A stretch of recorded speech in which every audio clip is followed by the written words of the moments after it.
ఓం శాంతి. బాబా ఈరోజు మురళిలో నేను మిమ్మల్ని పూల సమానంగా తయారు చేయడానికి వచ్చాను అన్నారు. భగవంతుని దృష్టిలో బుద్ధివంతులెవరో బాబా చెప్పారు.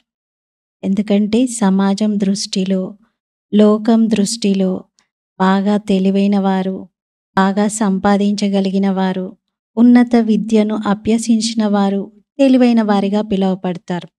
కానీ భగవంతుని దృష్టిలో బుద్ధివంతులు, తెలివైన వారు అంటే పవిత్రత ధారణను కలిగిన వారు. బాబా అన్నారు ఇక్కడ ఒక్క తండ్రితోనే మీ యొక్క సత్యమైన ప్రేమ ఉండాలి. ఇంకా ఎటువైపు మీ దృష్టి వెళ్ళకూడదు. మీ కళ్ళు మిమ్మల్ని ఎక్కడా మోసపెట్టట్లేదు కదా, ఇది చూసుకోవాలి.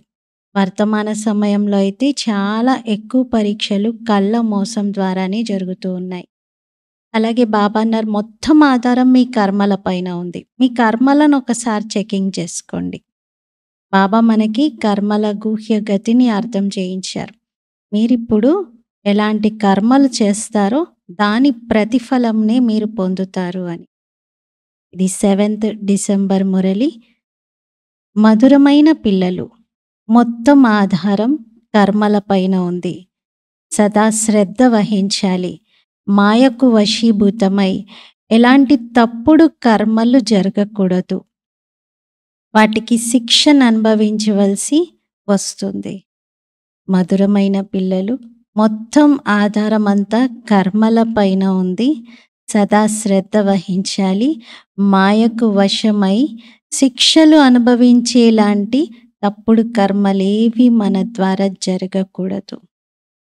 కొన్ని కర్మలు సామాన్యంగా వ్యర్థంగా అవుతూ ఉంటాయి. కానీ కొన్ని కర్మలు, మెజారిటీ కర్మలు వికర్మలుగా చాలా పెద్ద ఖాతాను తయారు చేస్తాయి.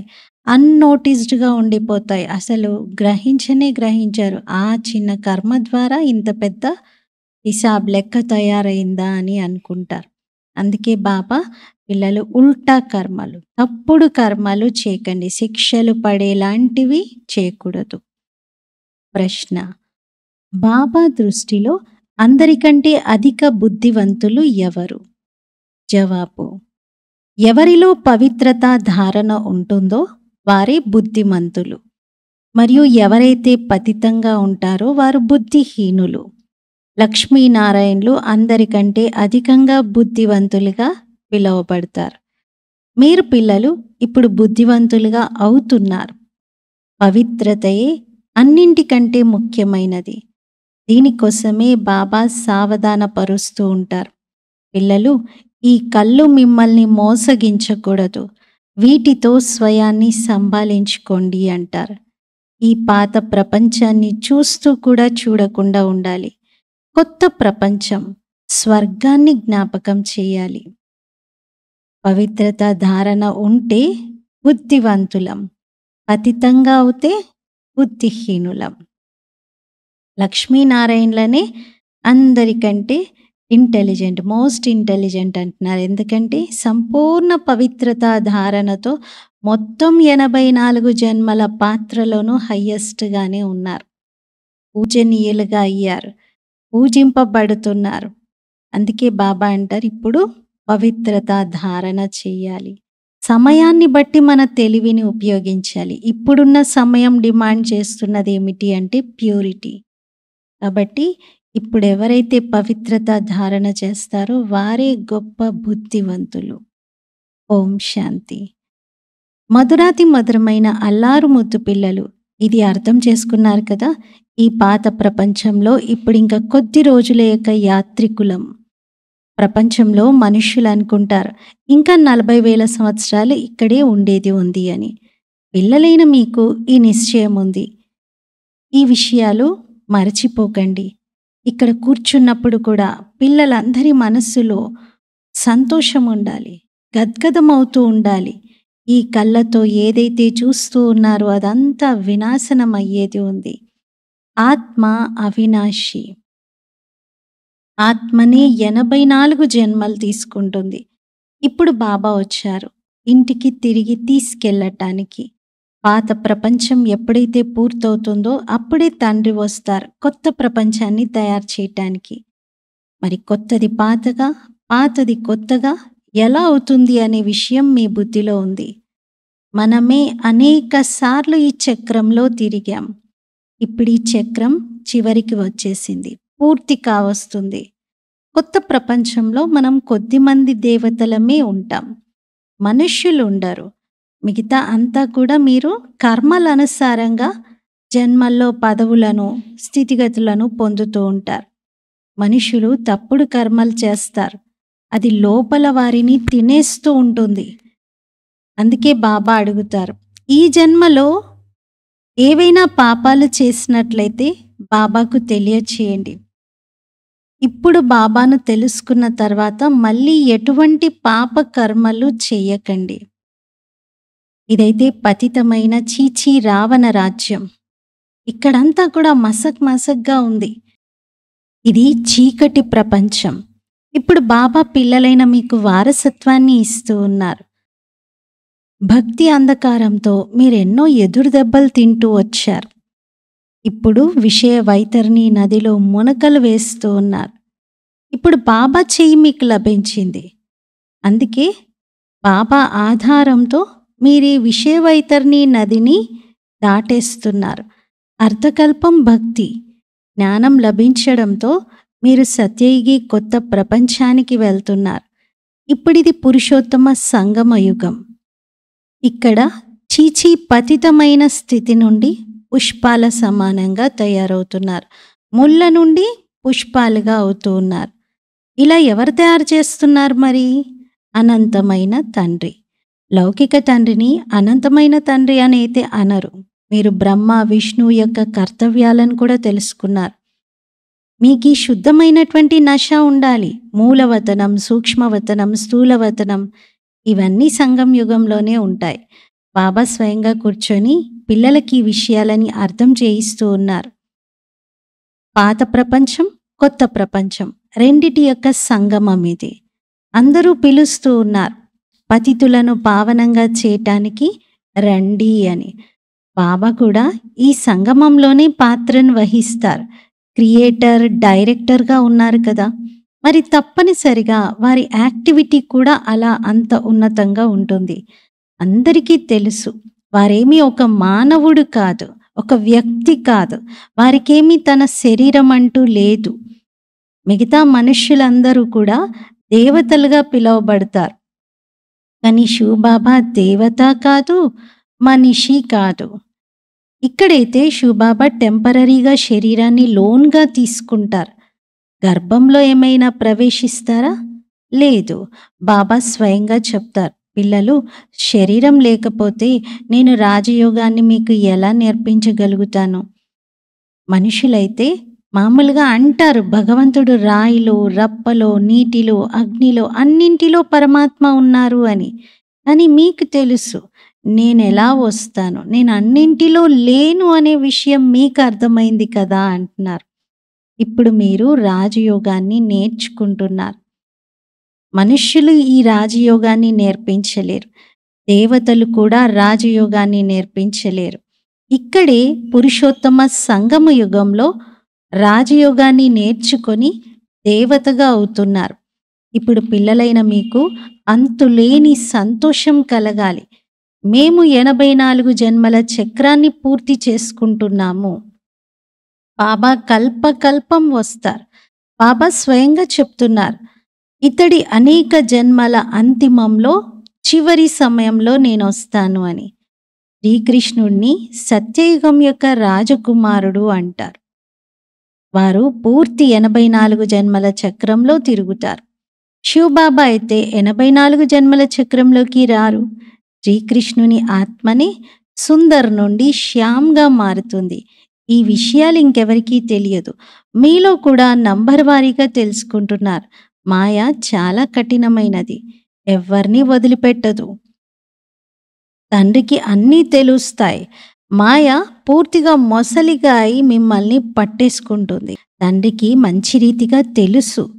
ఈ తండ్రి మీ అంతర్యామి అని అనుకోకండి. కాదు, బాబా పిల్లల ప్రవర్తన, నడవడికతో తెలుసుకోగలుగుతారు. సమాచారాలు వస్తూ ఉంటాయి కదా. పూర్తిగా మాయ పచ్చిగా ఉన్నప్పుడే ఆ పిల్లల్ని పొట్టలో వేసేసుకుంటుంది. ఇటువంటి ఎన్నో విషయాలు పిల్లలైన మీకేమీ తెలియదు. తండ్రికైతే అన్ని విషయాలు తెలుస్తాయి. మనుషులు అనుకుంటారు పరమాత్ముడు అంతర్యామి అని. బాబా అంటారు, నేను అంతర్యామిని కాను. ప్రతి ఒక్కరి నడవడికతో నాకు తెలిసిపోతుంది. చాలా అశుద్ధమైన ప్రవర్తనతో ఉంటారు. అందుకే బాబా గడియ గడియ పిల్లలని అప్రమత్తం చేస్తూ ఉన్నారు. మాయతో సంభాలన చేసుకోండి. అయినా బాబా ఎంత అర్థం చేయించినా కొందరి బుద్ధిలో కూర్చోదు. కామం మహాశత్రువు. తెలియదు మేము వికారాల్లో పడిపోయాము అని. ఇలా కూడా ఉంటారు. అందుకే బాబా చెప్తున్నారు, ఏం జరిగినా సరే, ఏదైనా తప్పు జరిగితే బాబాకు తప్పనిసరిగా క్లియర్గా స్పష్టంగా రాయండి, చెప్పండి, దాచిపెట్టకండి. లేకపోతే 100 రెట్ల శిక్ష పడుతుంది. అది పాపం అయిపోతుంది. లోపల మనసు తింటూ ఉంటుంది. అది వృద్ధి అవుతూ అవుతూ ఒక్కసారిగా పడేస్తుంది. పిల్లలు తండ్రితో చాలా సత్యంగా ఉండాలి. ఎందుకంటే తండ్రి సత్యమైన వారు. కాబట్టి వారి దగ్గర ఏది దాచిపెట్టకూడదు. లేకపోతే చాలా చాలా నష్టం వాటిల్లుతుంది. ఇది రావణ రాజ్యం. రావణుడి ప్రపంచాన్ని మనమెందుకు జ్ఞాపకం చేయాలి? మనమైతే కొత్త ప్రపంచానికి వెళ్తున్నాం కదా. తండ్రి కొత్త భవనాన్ని తయారు చేస్తూ ఉంటే పిల్లలు అనుకుంటారు, మా కోసం మా నాన్నగారు కొత్తింటిని కట్టిస్తూ ఉన్నారు అని. సంతోషంగా ఉంటుంది. ఇక్కడైతే ఇది అనంతమైన విషయం. మన కోసం కొత్త ప్రపంచం, స్వర్గం తయారవుతుంది. ఇప్పుడు మనం కొత్త ప్రపంచానికి వెళ్తూ ఉన్నాం. మనలాంటి సంతోషం ఇంకెవరికి ఉండదు. ఎందుకంటే ఎవరి కోసం ఒక ప్రపంచం తయారు కాదు, మన కోసం తయారవుతుంది. మిగతా ఎవరి కోసమైనా ఒక ఇల్లు తయారవుతుంది, లేదా ఒక పెద్ద ఎస్టేట్ తయారవుతుంది, ఒక విల్లా తయారవుతుంది. అంతే తప్ప ఒక ప్రపంచమే తయారవ్వదు. కోసం ఒక మన మెహల్ రెడీ అవుతుంది అనట్లేదు బాబా. మొత్తం ప్రపంచం సిద్ధమవుతుంది. కొత్త ప్రపంచం రాబోతుంది.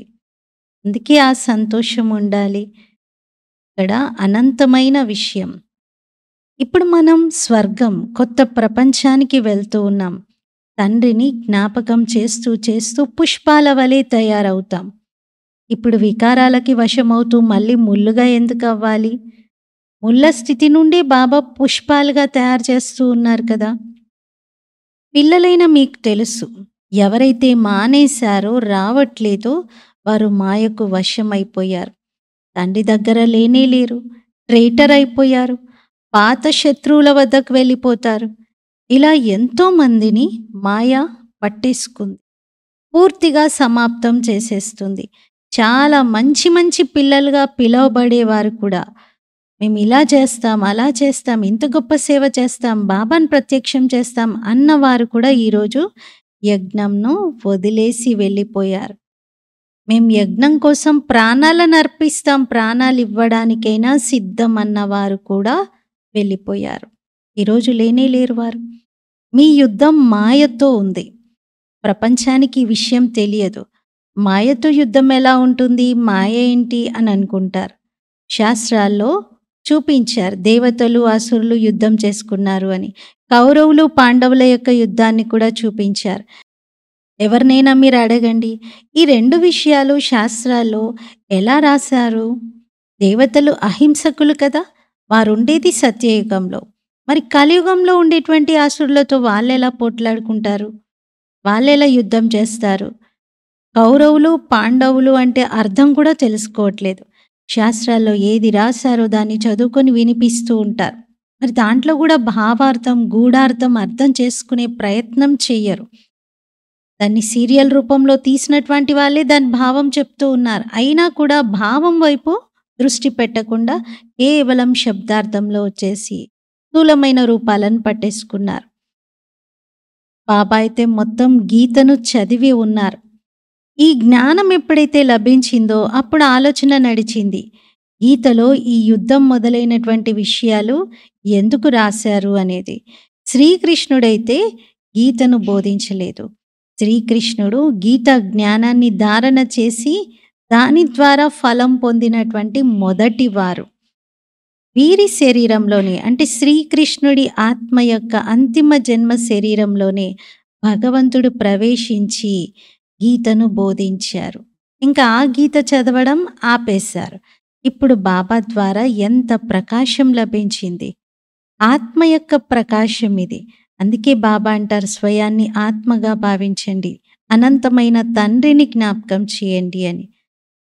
భక్తిలో మీరు జ్ఞాపకం చేసేవారు కదా, మీరొచ్చినట్లయితే మీ పైనే బలిహారం అవుతాము అని కూడా అనేవారు. కానీ వారు ఎలా వస్తారు అనేది అర్థం చేసుకోలేకపోయారు. ఎలా బలిహారం అవుతాను నేను అనేది కూడా వారికి తెలియనే తెలియదు. ఇప్పుడు మీరు అర్థం చేసుకుంటున్నారు. తండ్రి ఎలా ఉన్నారో అలాగే మేం పిల్లలందరం కూడా ఆత్మలం, తండ్రి సమానంగా ఆత్మరూపంలోనే ఉన్నాము అని. బాబాది అలౌకికమైనటువంటి జన్మ. పిల్లలు మంచి రీతిగా ఇవి చదువుకోవాలి. బాబా చదివిస్తూ ఉన్నారు. మీరు స్వయమే అంటారు, శివ్ బాబా మా తండ్రి అని. కల్పకల్పం వారు మా తండ్రిగా అవుతారు. ఇప్పుడు మేము బాబా బాబా అని అంటున్నాము అని. బాబా కూడా బచ్చే బచ్చే అని అంటారు. వారే టీచర్ రూపంలో రాజయోగాన్ని నేర్పిస్తున్నారు. విశ్వానికి యజమానిగా చేస్తూ ఉన్నారు. మరి ఇలాంటి తండ్రి టీచర్ అయి శిక్షణ ఇస్తూ ఉన్నప్పుడు ఎంత గద్గదమైపోతూ వినాలి, ఎంత సంతోషపడాలి. ఒకవేళ చీచీగా అయ్యారు అంటే ఆ సంతోషం మాత్రం ఉండదు. భలే ఎంత తలగొట్టుకున్నా సరే వారింకా ఈ జాతి యొక్క సోదరులైతే కారు. ఇక్కడ మనుష్యుల్లో ఎన్ని సర్నేమ్స్ ఉంటాయి, అవన్నీ హద్దు విషయాలు. మీ సర్నేమ్ చూడండి, ఎంత బాగుంది, ఎంత పెద్దగుంది, ఎంత గొప్పగా ఉంది. గొప్పలోకెల్లా గొప్ప గ్రేట్ గ్రేట్ గ్రాండ్ ఫాదర్ బ్రహ్మ. వారిని గురించి ఎవ్వరికీ తెలియదు. శివబాబాను సర్వవ్యాపి అని అనేశారు. బ్రహ్మ గురించి కూడా ఎవ్వరికీ తెలియదు. చిత్రాలలో బ్రహ్మ, విష్ణు, శంకర్లను చూపించారు. మరి ఆ బ్రహ్మను సూక్ష్మవతనంలో తీసుకెళ్లారు. బయోగ్రఫీ గురించి ఏమీ తెలియదు. సూక్ష్మవతనంలో బ్రహ్మ ఎక్కడి నుండి వస్తారు? అక్కడ ఎలా అడాప్ట్ చేసుకుంటారు? అడాప్షన్ ఇక్కడ జరగాలి కదా. బాబా అర్థం చేయిస్తున్నారు, ఇది నా రథము. అనేక జన్మల అంతిమంలో నేను ఈ శరీరంలో ప్రవేశిస్తాను. ఈ పురుషోత్తమ సంగమ యుగంలో గీతా ఎపిసోడ్ని మీరు చూస్తూ ఉన్నారు. ఇందులో పవిత్రత ముఖ్యమైనది. పతితుల నుండి పావనంగా ఎలా అవ్వాలి, ఈ విషయం ఇంకెవరికీ తెలియదు. సాధు సన్యాసులు మొదలైనటువంటి వారెవ్వరూ కూడా దేహ సహితంగా దైహిక అన్ని ధర్మాలని మరిచిపోయి, అన్ని సంబంధాలని మరిచిపోయి కేవలం నన్నొక్కరినే జ్ఞాపకం చెయ్యండి అని, అప్పుడే మీ మాయా పాపాలన్నీ భస్మమవుతాయి అని చెప్పలేరు. అలా చెప్పగలిగే సత్తా, శక్తి ఒక్క భగవంతుడికే ఉంది. ఎందుకంటే భగవంతుని స్మృతితోనే పాపాలన్నీ అంతమవుతాయి. కానీ ఆ భగవంతుడు తండ్రి పరిచయం ఎవరికీ లేదు. గీతలో తండ్రి స్వయంగా చెప్పారు, ఈ సాధు సన్యాసులందరి యొక్క ఉద్ధరణ కూడా నేనే వచ్చి చేస్తాను అని. బాబా అర్థం చేయిస్తున్నారు, ఆది నుండి ఇప్పటి వరకు ఏ ఏ ఆత్మలైతే పాత్ర వహించారో అందరిది ఇప్పుడిది అంతిమ జన్మ. ఇప్పుడిది అంతిమ జన్మ. దీని రహస్యం కూడా అందరూ అర్థం చేసుకోవాలి. ఇతడిది కూడా ఇది అంతిమ జన్మయే. ఈ బ్రహ్మ ఆత్మది కూడా అంతిమ జన్మలో బ్రహ్మగా అయ్యారు. బాల్యంలో ఒక పల్లెటూరి పిల్లవాడిగా ఉండేది. 84 జన్మలు ఇతడు పూర్తి చేసుకున్నారు, ఫస్ట్ సో లాస్ట్ వరకు. ఇప్పుడు పిల్లలైన మీ బుద్ధి తాళం తెరుచుకుంది. ఇప్పుడు మీరు బుద్ధివంతులుగా అవుతున్నారు. ఇంతకుముందు బుద్ధిహీనులుగా ఉండేవారు. ఈ లక్ష్మీనారాయణులు బుద్ధివంతులు. బుద్ధిహీనులను పతితులు అంటారు. ముఖ్యమైనది పవిత్రత. రాస్తూ ఉంటారు, మాయ మమ్మల్ని పడేసింది అని. కళ్ళు క్రిమినల్గా అయిపోయాయి అంటారు. బాబా అయితే గడియ గడియ సావధానపరుస్తూ ఉంటారు, పిల్లలు మాయతో ఎప్పుడూ ఓడిపోకూడదు అని. ఇప్పుడు ఇంటికి వెళ్ళాలి. స్వయాన్ని ఆత్మగా భావించి తండ్రిని జ్ఞాపకం చేయాలి. ఈ పాత ప్రపంచం ఇంకిప్పుడు సమాప్తం అయిపోయినట్లే. మీరు పావనంగా అవుతున్నారు. పావన ప్రపంచం కూడా కావాలి కదా. మరి మీరు పావనంగా అయిన తర్వాత ఈ కలియుగ పతిత ప్రపంచంలో ఉండగలుగుతారా? మీకోసం పావన ప్రపంచం కూడా కావాలి. పిల్లలైన మీరే పతితుల నుండి పావనంగా అవ్వాలి. తండ్రైతే యోగం చెయ్యరు కదా. బాబా ఏమైనా పతితంగా అయ్యారా యోగం చేయటానికి? బాబా అంటారు, నేనైతే మీ అందరి సేవలో ఉపస్థితమై ఉన్నాను. మీరే నన్ను పిలిచారు వచ్చి పతితుల నుండి పావనంగా చేయండి అని. మీరు పిలవడంతో నేను వచ్చాను అంటున్నారు. మీ అందరికీ నేను సహజమైన మార్గాన్ని తెలియజేస్తున్నాను. కేవలం మన్మనాభవ. భగవాన్ వాచ ఇది. కేవలం శ్రీకృష్ణుడి పేరు తీసుకోవడంతో తండ్రిని పూర్తిగా మర్చిపోయారు. తండ్రి మొదట, తర్వాతే సెకండ్ నంబర్‌లో శ్రీకృష్ణుడు. ఈ శివబాబా ఫస్ట్, శివుడు తర్వాతనే శ్రీకృష్ణుడు. వారు పరంధామానికి యజమాని. ఈ శ్రీకృష్ణుడు వైకుంఠానికి యజమాని. సూక్ష్మవతనంలో ఇంకేమీ లేదు యజమాని అని చెప్పుకోవడానికలా. అందరిలో నంబర్ 1 శ్రీకృష్ణుడు. వారినే అందరూ చాలా ప్రేమ చేస్తారు. మిగతా అందరైతే ఆ తర్వాత ఆలస్యంగా వస్తారు. స్వర్గంలోకైతే అందరూ వెళ్ళలేరు. ఆ తర్వాతైతే అందరూ ఆలస్యంగా వస్తారు. ఆలస్యంగా వచ్చినటువంటి వారందరూ స్వర్గానికైతే వెళ్ళలేరు. ఎందుకంటే బాబా సత్యయుగాన్నే స్వర్గం అంటారు. త్రేతాయుగంనైతే సెమీ స్వర్గం అంటాం. పిల్లలైన మీరు, మధురాతి మధురమైన పిల్లలు ఇప్పుడు చాలా సంతోషంలో ఉండాలి. అంతులేని పట్టరాని సంతోషంతో ఉండాలి అంటున్నారు. దీన్నే బాబా హడ్డీ ఖుషి అంటున్నారు. అంటే మీ యొక్క రోమరోమం కూడా పులకరించిపోయే అంత సంతోషంగా ఉండాలి. కొందరు పిల్లలు బాబా వద్దకు వస్తారు కానీ అసలు పవిత్రంగానే ఉండరు.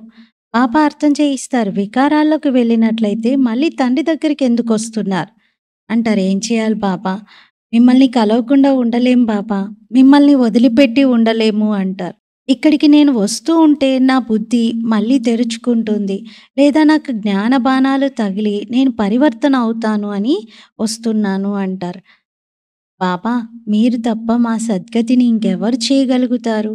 అందుకే వచ్చి ఇక్కడ కూర్చున్నాను అని కూడా చెప్తారు. మాయ ఎంత ప్రబలమైనదో చూడండి. నిశ్చయం ఏర్పడిన తర్వాత కూడా భగవంతుడు నన్ను పతితుల నుండి పావనంగా తయారు చేయడానికి వచ్చారు అని అర్థమైన తర్వాత కూడా ఓడించేస్తూ ఉంటుంది. కానీ ఏం చేయాలి? నేను సత్యంగా చెప్తున్నాను. నేను పరివర్తన అవుతాననేటువంటి నమ్మకం ఉంది నాకు అంటారు. మాకు ఈ నిశ్చయం ఉంది. బాబా మేము మీ ద్వారానే పరివర్తన అవుతాము. బాబాకు ఇలాంటి పిల్లల పైన జాలేస్తుంది. మళ్ళీ అలాంటి తప్పు కూడా జరుగుతుంది. Nothing new. బాబా అయితే రోజు రోజు శ్రీమతాన్ని ఇస్తూ ఉంటారు. కొందరు అమలు పరుస్తారు. కొందరు బాబా నేనేం చేయాలి? నా వల్ల అవ్వట్లేదు అని కూడా అంటారు. బాబా చెప్తారు బహుశా వీరి పాత్ర అలాగే ఉందేమో అని. అందరూ రాజు రాణులుగా అయితే అవ్వలేరు కదా! రాజధాని స్థాపన జరుగుతుంది. రాజధానిలో అన్ని రకాల వారు అవసరం. అయినా బాబా అంటారు పిల్లలు ధైర్యాన్ని మాత్రం వదిలిపెట్టకండి. ధైర్యం వీడకండి. మీరు ఎలా అయినా ముందుకెళ్ళండి. పురుషార్థం చేసి గ్యాలప్ చేసుకోండి అంటారు. ఇంకా ముందుకు వెళ్ళగలుగుతారు అని బాబా అంటారు. అచ్చా मीठे मीठे सिखिलते बच्चों प्रति माता पिता बाप दादा का याद प्यार और गुड मॉर्निंग रूहानी बाप की रूहानी बच्चों को नमस्ते। हम रूहानी बच्चों की रूहानी बाप दादा को याद प्यार गुड मॉर्निंग और नमस्ते। मेरा बाबा मीठा बाबा प्यारा बाबा शुक्रिया बाबा। धारण करो సారము ఫస్ట్ పాయింట్. తండ్రితో సదా సత్యంగా ఉండాలి. ఒకవేళ ఏదైనా పొరపాటు జరిగినట్లయితే దాచిపెట్టకూడదు. కళ్ళు ఎప్పుడు క్రిమినల్గా అవ్వకూడదు. ఈ విషయంలో సంభాళించుకోవాలి. సెకండ్ పాయింట్, సదా శుద్ధమైన నశాలో ఉండాలి. అనంతమైన తండ్రి మమ్మల్ని పతిత చీచీ స్థితి నుండి పుష్పాల్లా ముళ్ళ నుండి పుష్పాల్లా తయారు చేస్తున్నారు అన్న శుద్ధ నశ ఉండాలి. ఇప్పుడు మనకు తండ్రి చేయి లభించింది. వారి ఆధారంతో విషయ వైతరిని నదిని దాటేస్తాము అని ఈ సంతోషం ఉండాలి. ఫస్ట్ పాయింట్లో బాబా ఏం చెప్తున్నారు? నాతో సత్యంగా ఉండండి, ఏది దాయకండి, ఎప్పుడు చెడు దృష్టి ఉండకూడదు, సంభాళించు. సెకండ్ పాయింట్లో సంతోషం విషయాలు చెప్తున్నారు. చీచీగా పతితంగా అశుద్ధంగా ఉన్న వారిని కాస్త పూల సమానంగా తయారవుతున్నారు. భగవంతుడి చేయి లభించింది, నదిని బాబా దాటిస్తూ ఇదే సంతోషంలో ఉండాలి. వరదానం, శక్తివంతమైన బ్రేక్ ద్వారా సెకండ్‌లో నెగెటివ్‌ని పాజిటివ్‌లోకి పరివర్తన చేసేటువంటి స్వపరివర్తక భవ. పవర్‌ఫుల్ బ్రేక్ ద్వారా ఒక్క సెకండ్‌లో నెగెటివ్‌ని పాజిటివ్‌గా, నెగెటివ్ అంటే పూర్తి వికారి చెడు ఆలోచనలను పాజిటివ్ అంటే మంచి ఆలోచనల్లోకి పరివర్తన చేసేటువంటి స్వపరివర్తక భవ. వివరణ: ఎప్పుడైతే నెగెటివ్ అనగా వ్యర్థ సంకల్పాలు నడుస్తాయో అప్పుడు వాటి గతి చాలా వేగంగా ఫాస్ట్‌గా ఉంటుంది. ఫాస్ట్ గతి సమయంలో శక్తివంతమైన బ్రేక్ వేసి పరివర్తన చేసేటువంటి అభ్యాసం కావాలి. ఎలాగైతే పర్వతారోహణ చేసే సమయంలో ముందుగా బ్రేక్‌ని చెక్ చేసుకుంటారు. అలాగే మీ ఉన్నతమైన స్థితిని తయారు చేసుకోవటానికి సంకల్పాలకు ఒక్క సెకండ్‌లో బ్రేక్‌ని ఇచ్చేటువంటి అభ్యాసాన్ని పెంచుకోండి. ఎప్పుడైతే మీ సంకల్పాలు, సంస్కారము ఒక్క సెకండ్‌లో నెగెటివ్‌ని పాజిటివ్‌లోకి పరివర్తన చేయగలుగుతాయో అప్పుడే స్వపరివర్తనతో విశ్వ పరివర్తన కార్యం సంపన్నమవుతుంది. విశ్వ పరివర్తన మన స్వపరివర్తన పైన ఆధారపడి ఉంది అనేది ఎప్పుడూ మర్చిపోకూడదు. మనం మన మనసులోని వ్యర్థమైన నెగెటివ్ సంకల్పాలకు బ్రేక్ వేయడానికి, విశ్వ పరివర్తనకి మనం ఎంతెంత మనల్ని మనం ఉన్నతంగా తయారు చేసుకుంటామో అంత ఈ విశ్వంలో కూడా మార్పు వస్తుంది. స్లోగన్: స్వయం పట్ల, సర్వ ఆత్మల పట్ల శ్రేష్ఠ పరివర్తన శక్తిని కార్యంలోకి తీసుకొచ్చేవారే సత్యమైన కర్మయోగి. స్వయం పట్ల, సర్వ ఆత్మల పట్ల శ్రేష్ఠ పరివర్తన యొక్క శక్తిని కార్యంలోకి తీసుకొచ్చేవారే సత్యమైన కర్మయోగి. ఈరోజు స్వమానం: నేను స్వపరివర్తకుడను. ఈరోజంతా మనం స్వయం యొక్క స్థితి పైన శ్రద్ధ వహిద్దాం. ఏ పరిస్థితిలోనైనా ఎలాంటి ఆలోచనలు వచ్చినా, వ్యర్థమైనవి, నెగెటివ్, చెడు ఆలోచనలు వచ్చినా ఒక్క సెకండ్లో బ్రేక్, పవర్ఫుల్ బ్రేక్. వాటిని ఆపి వెంటనే డైవర్ట్ చేయాలి, వెంటనే పరివర్తన చేయాలి, మళ్ళీ వెంటనే ఒక శుద్ధ సంకల్పం చేయాలి. ఒకటి కాదు, చాలా ఎక్కువ శుద్ధ సంకల్పాలు చేయాలి. మళ్ళీ ఆ నెగిటివ్ థాట్ రిపీట్ అవ్వకుండా వంటి మంచి అభ్యాసం చేసి స్వపరివర్తన. ఓం